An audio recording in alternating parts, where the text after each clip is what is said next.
దేశంలోని 74% గృహాలకు తాగునీరు అందుబాటులోకి వచ్చిందన్న కేంద్ర మంత్రి మనోహర్ లాల్ ఖట్టర్. మరో 4 ఏళ్లలో ప్రతి ఇంటికి నల్లా కనెక్షన్ల లక్ష్యం.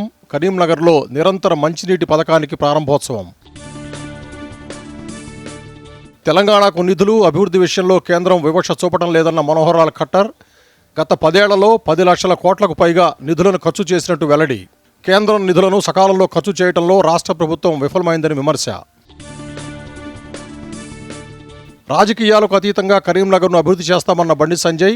24 గంటల పాటు మంచినీటి సరఫరా కరీంనగర్కే గర్వకారణమన్న కేంద్ర మంత్రి.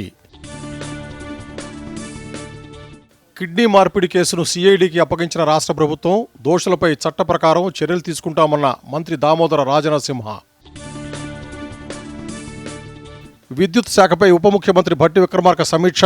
వేసవిలో నిరాటంకంగా విద్యుత్ సరఫరా చేస్తామని వెల్లడి.